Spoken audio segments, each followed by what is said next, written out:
नमस्कार मित्रांनो, मी गौरव. तुमचं या आपल्या चॅनलमध्ये स्वागत आहे.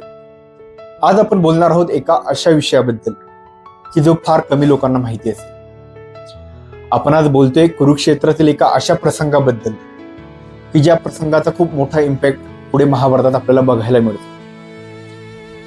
आपण एका अशा पात्राबद्दल बोलतोय की जो अन्यायाच्या बाजूने जरी असला तरी आजही अनेक लोकांचा तो हिरो आहे. तुमच्या लक्षात आलंच असेल मी कोणाबद्दल बोलतो. राईट, मी बोलतोय कर्णाबद्दल. कुंतीपुत्र कर्ण, जो पांडवांचा सर्वात मोठा भाऊ ज्याला आपण म्हणतो, त्या कर्णाबद्दल आपण बोलतो. जेव्हा युद्धाचा 14वा दिवस चालू होता तर त्या युद्धाच्या 14व्या दिवशी तो भीमाचा पुत्र आहे घटोत्कच, तो खूप मोठ्या प्रमाणावरती कौरव सेनेवरती तुटून पडला होता. हे सर्व बघून दुर्योधनाला चिंता वाटली. दुर्योधन कर्णापाशी आला आणि कर्णाला म्हणाला, तू काहीही करून घटोत्कचाला थांबव, नाहीतर हा आजच आपला विनाश करेल.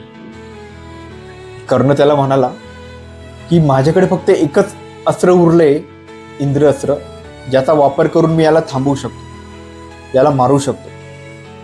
पण जर मी याचा वापर केला तर जे इतर पांडव आणि अर्जुन आहे त्याला मी कसं रोखणार.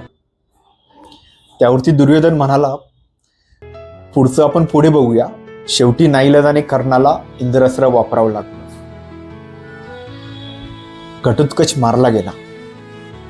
युद्ध संपल्यानंतर कर्ण त्या रात्री आपल्या तंबूमध्ये एकटा होता.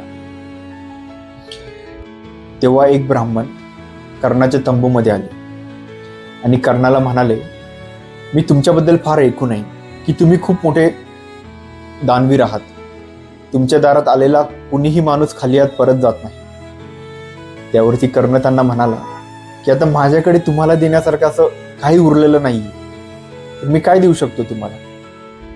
ते ब्राह्मण कर्णाला म्हणाले की तुम्ही आयुष्यभर गोरगरिबांची सेवा करून खूप मोठे दान पुण्य मिळवलेलं आहे, तो पुण्य संचय तुम्ही मला देऊ शकता. कर्णाने क्षणाचाही विलंब न करता एका भांड्यामध्ये पाणी घेतलं आणि आपलं आयुष्यभराचं पुण्यकर्म त्या ब्राह्मणाला दिलं. ब्राह्मणाच्या डोळ्यात पाणी आले.